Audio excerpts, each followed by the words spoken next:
Could you tell some more words about your assistance to Roma people?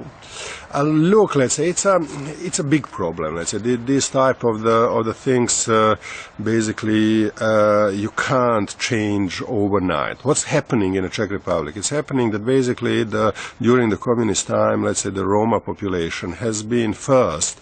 Basically, there are traditional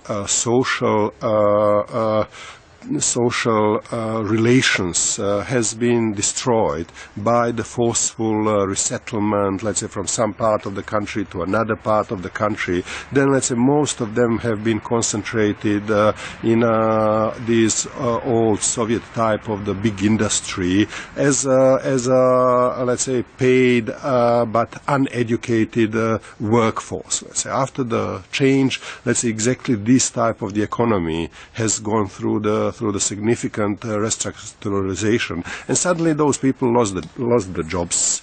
And as a consequence of that, let's say this disruption of their traditional, let's say, cultural, social relations, let's say disruption of the way how they have been used on a basically to work in an economy of the old time, they suddenly have been totally unprepared to basically adjust themselves to the new social and economic realities, because they didn't have education, and many other reasons. So suddenly, and in addition to that, let's say basically these, let's say, deep-rooted racism which exists in a Czech society has basically started to push those people outside in a real poverty ghettos.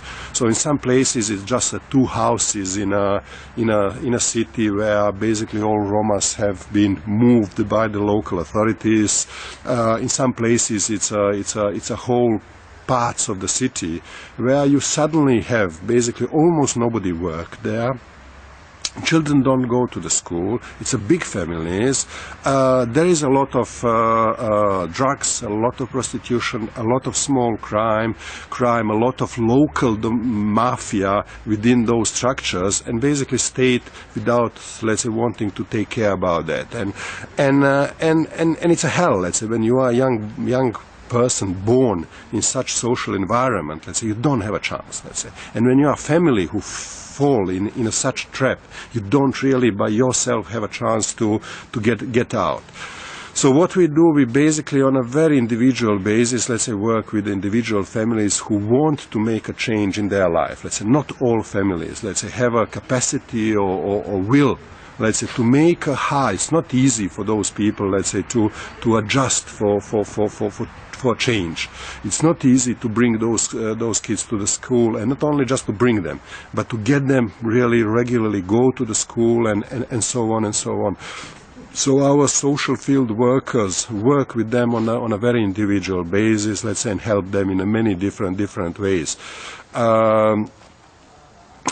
And we also then really try to somehow lobby government to apply the policies which can say the solution. We are very often in a conflict with the local authorities, because the local politicians are basically buying cheap votes with pro-racist statements and policies, because, let's say, most of the majority population basically are happy when the gypsies are kicked out, believing that is solving problem, but in reality it's just making a problem even deeper, because the people who will grown up in such social environment will basically cannot do anything else but finish in a crime. It's simple like that.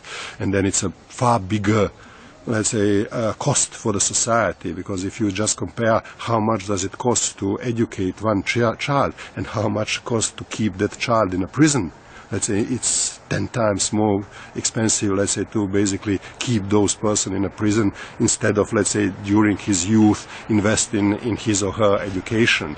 But these type of the arguments, it's really hard to share with the general public. It's, let's say, the local politicians, let's say, they buy very quickly the support from the majority of the population, but just by getting rid of those noisy, dirty gypsies.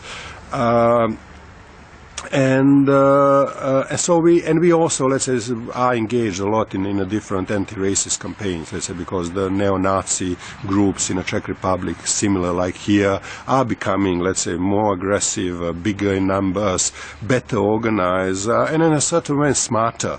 Let's say they really, let's say, are going through the process not only of being very violent towards specific vulnerable groups within the society, but they are also, let's say, coming with a basically smart political ambitions, let's say. So, and I always feel uncomfortable in societies where these far radical right, let's say, basically combine this violent behavior with the dangerous ideological concepts.